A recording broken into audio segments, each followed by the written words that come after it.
I'm Susan. I'm Dinushka. Baking is one of my biggest passions. I love mixing and matching flavors. It is something that brings me a lot of joy. Everything I prepare is free of artificial flavoring and coloring. We want to share these bakes with as many people as possible. Welcome to this episode of Homemade. Hope you enjoyed this episode today. I never imagined I was going to be a baker myself. And honestly speaking, I don't even know how I got here. Everything I prepare is free of artificial flavoring and coloring, and making my customers happy is what keeps me going.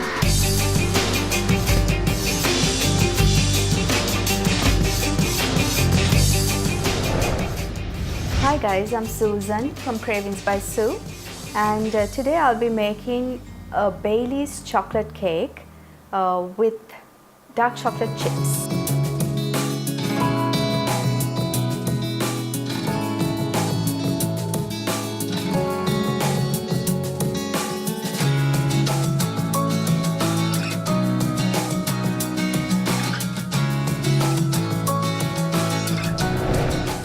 Alright, to start with, we need 250 grams of butter, and we need to actually beat it in along with 250 grams of sugar.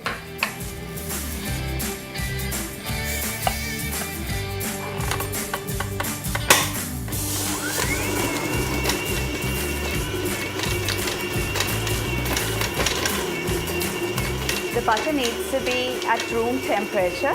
Actually, this one is not exactly room temperature, but it usually needs to be at room temperature all the time. It's not only the butter, the sugar, the eggs, everything else needs to be at room temperature.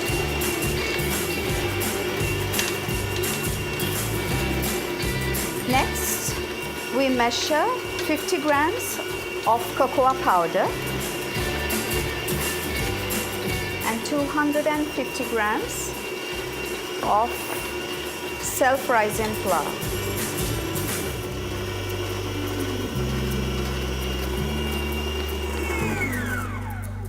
While this beats, you need to scoop out the sides of it and make sure it's all mixing together.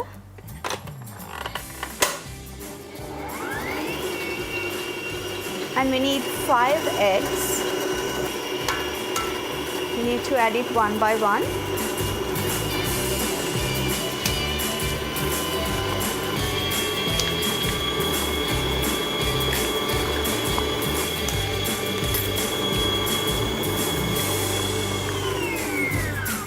While it beats, make sure you stop and scoop out the corners, the edges, just to make sure everything gets incorporated properly.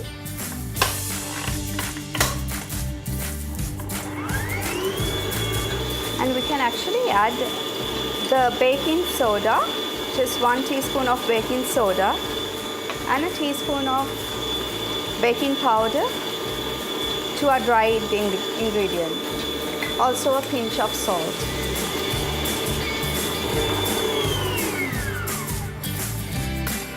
When the sugar is properly melted and dissolved in the butter, you need to add your dried ingredients into it.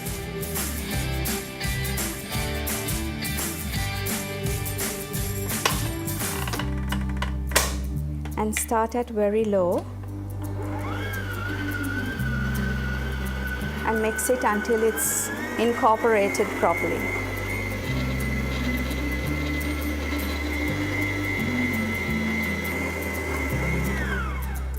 You need to stop and scoop out the edges again, just to make sure everything is incorporated properly and mixed properly.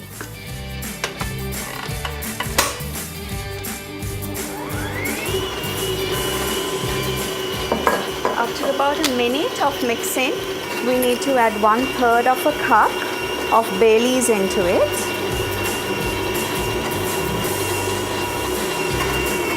Once it's mixed properly, you just off it and scoop it out.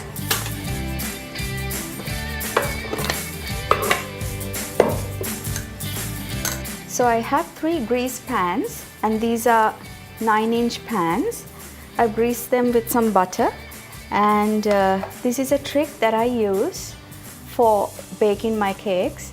See, if it's like a 3-layer cake, right, what I do is I evenly distribute my batter into 3 different pans. So to evenly distribute it, I have my scale here, right, and I off my scale, put my pan on top and put it on, so it becomes 0, and then you evenly distribute them. You need a little mat here. If you actually use 250 grams of each ingredient into 4, that is 1000. So you need to divide that by 3. So basically around 350 grams each per tray.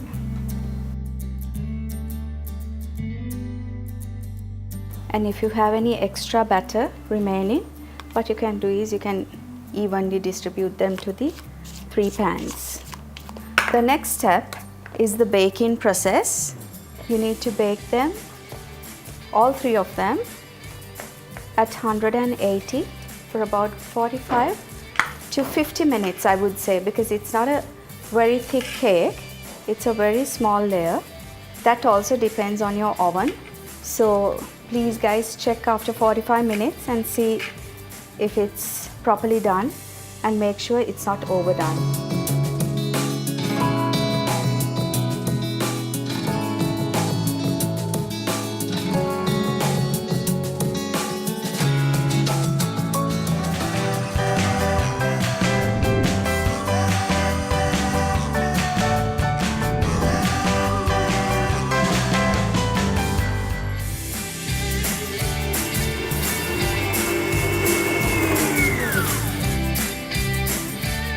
Okay, so the cakes are baked and the frosting is made. The frosting I'm using today is actually the ganache frosting. It's 1 part of chocolate, 1 part of dark chocolate, and 1 part of whipped cream. That's actually what I used was 2 cups of chocolate and 2 cups of whipped cream. You can actually use heavy cream as well. It's the same thing. So the cream should be something like this, really smooth, and it looks like melted chocolate, but not so much melted. So the next step is I'm gonna dress the cake and decorate it with a Bailey's frosting. This is our first layer, and I'm gonna add a little bit of Bailey's into the frosting as well. You can actually use any amount. I'm just using about 1/4 cup because I'm gonna soak the cakes a bit with the Bailey's as well. Once it's all incorporated, we're actually ready to frost the cake. The frosting actually should look really yummy and droppy like that. I have 1/2 cup of Bailey's over here. What I need to do is I need to soak the cake with the Bailey's a bit.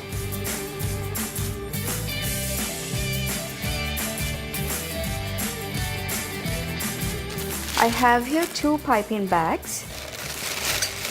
It's better to put it into 2 because it's safer, and I want to just put the ganache frosting into the piping bag because it'll be easier for me to frost the cake, actually, not pipe it, but frost it. And then I start frosting the cake.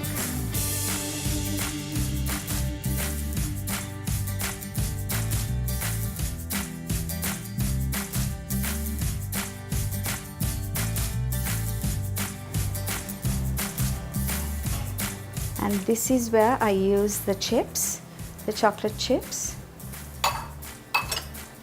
You can actually be very generous with the chips because the more the chips, the more tastier the cake is and chocolatier. Next, I take the next layer with a little bit of frosting around.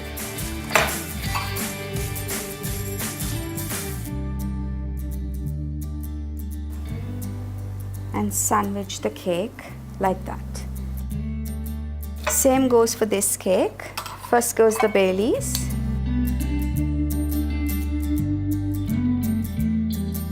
Soak the cake in Baileys and then frost it with the ganache.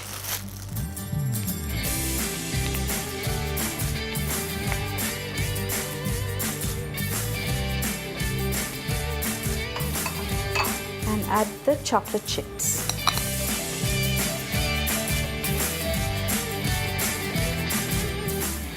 So for our final layer, you just need to sandwich it with a little bit of frosting.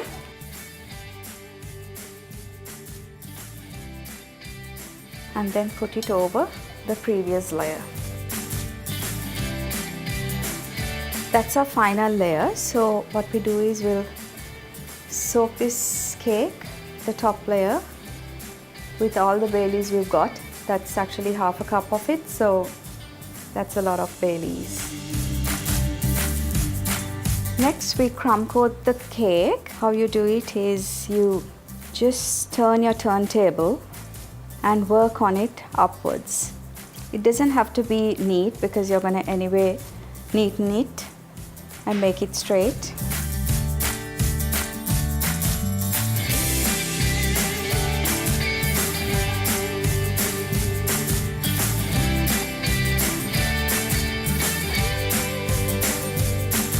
So this is the crumb coat. So you need to do one more coat on top of this after the crumb coat, just to make it a bit more neater. You don't really have to place a lot of frosting, just a small layer of it.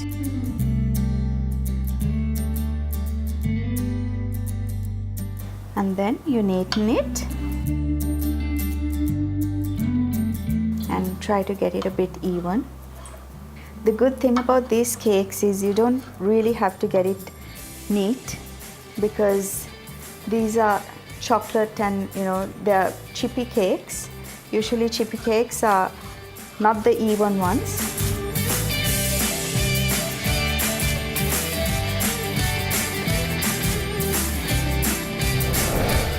So the next step is adding the chips to the cake to decorate it a bit. Also for it to be more chocolatey and taste more chocolatey.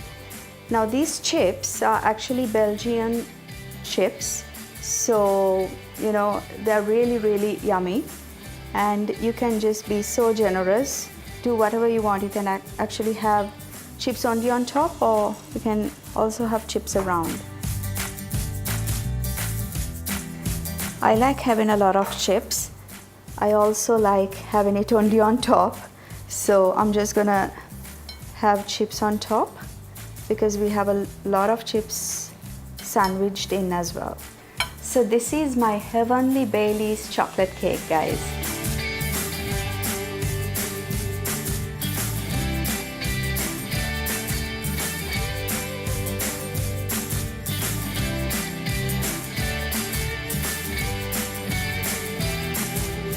So let's cut a slice of this cake and see what it looks like inside.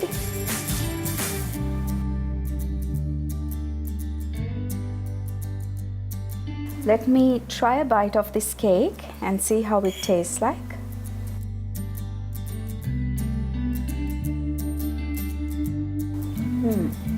It's actually it tastes very much like Baileys and very chocolatey and soft. Hope you enjoyed this episode today. I'm Susan signing off for Homemade.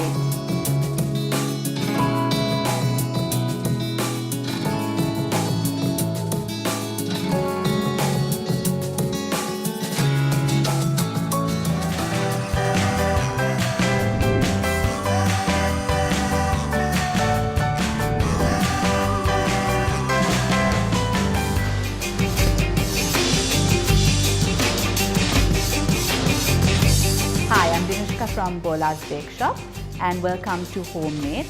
Today I am going to be making a chocolate ganache tart with strawberries.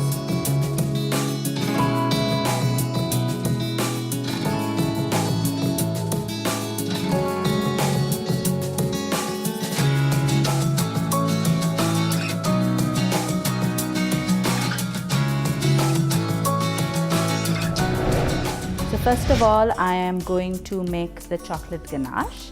So for that, I need 100 milliliters of cream. So the cream needs to be heated. If you're doing it on the stove, it needs to come to a simmer.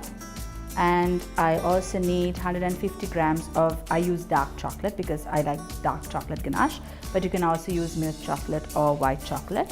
So the chocolate needs to be chopped up like this so that it melts when you put in the hot cream. I also like to add about a teaspoon of instant coffee into my cream just to give it a little bit of added flavor, and also it helps to cut the sweetness of the chocolate. So I'm just going to stir that in.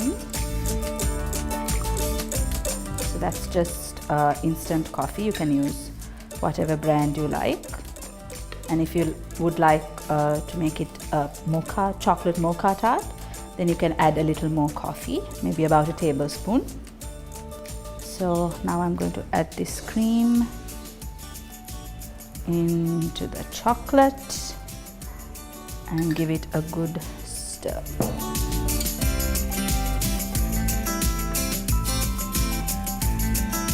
So as you can see, the chocolate is melting. So make sure that your chocolate is at room temperature and that it is not straight from the fridge, because then it will take just longer to melt. Then you might have to also put it in the microwave for a bit. So to avoid that, make sure that your chocolate is at room temperature. And I'm also going to add a little bit of vanilla into this for added flavor. So I have about a teaspoon of vanilla here. I'm just going to add that in. And again, give it a good stir. So as you can see, the chocolate is melting. So I'm just going to make my stirring a little more vigorous to melt the chocolate in. Okay. And as you can see, I have pre-baked my pie crust.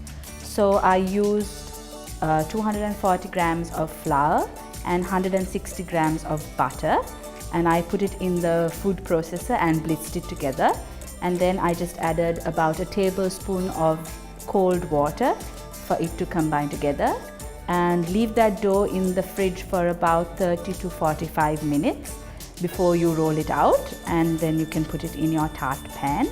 And make sure when you're baking your tart that you put a baking sheet on top of the dough, and either use baking beads or you can also use rice as a weight so that your tart doesn't puff up when it's baking. And you can bake the tart for about half an hour in the oven, gas mark 2. Now I'm going to chop up these strawberries. So I'm going to add a layer of strawberry at the bottom, fresh strawberries. You can add as many or as little strawberry as you want, or you can use any kind of berry actually. You can use raspberries or strawberries or passion fruit or mango, whatever you like. I just think strawberries and chocolate go well together. So I'm just going to chop up a couple of strawberries. You can either put the strawberries as is like this, but I like to mix it in with a little bit of icing sugar just to help to cut the sourness of the strawberries. But again, that depends on your preference. If you like a little bit of the sourness to come through, then you don't need to add the icing sugar. I prefer to add the icing sugar as opposed to white sugar, because the icing sugar gives the sweetness without the added crunch of the sugar. So I'm just going to add this into this bowl over here. So just a little bit of icing sugar, maybe about a teaspoon or so, a teaspoon and a half, and just mix it up.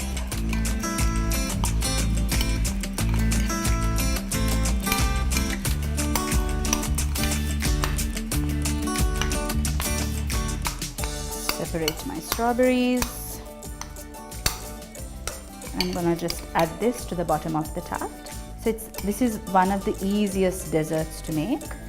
If you're having people over for lunch or dinner, doesn't matter the time of day, it's still a nice fresh dessert because it has the tanginess of the strawberry as well as the richness of the chocolate. And then I'm just going to pour the ganache over. So after I pour the ganache over, I'm going to refrigerate the tart for about an hour or two, just so that the chocolate gets nice and firm.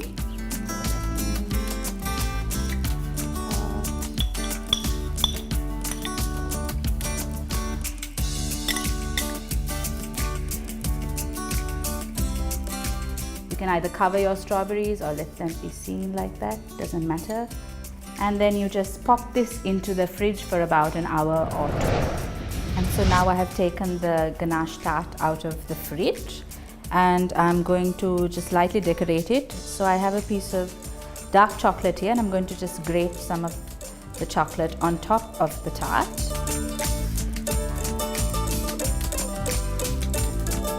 Then I'm going to take some of the strawberries, and I'm just going to slice them and put them on top. So you can put as much or as little chocolate as you like. So I'm going to take the strawberry and I'm just going to slice it in half, but I'm not going to go all the way through, so that I can just do that. And I'm going to place it on the tart. So take a few strawberries and do the same thing. Always make sure you've washed your strawberries.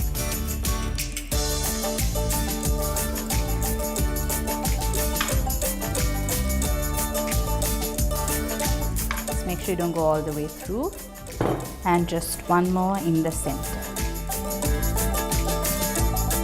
And that's the strawberry chocolate ganache tart.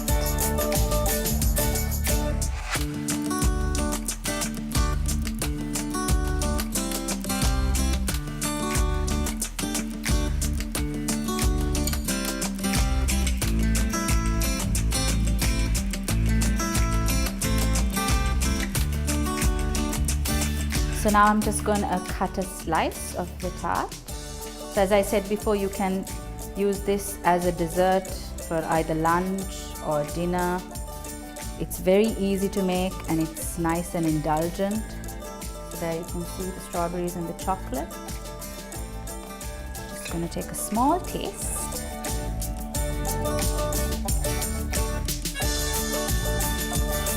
It's really good. You get the pastry base, you get the richness of the chocolate, you get the tanginess from the strawberry, and it's a really easy and simple dessert to make. So thank you for joining this episode of Homemade.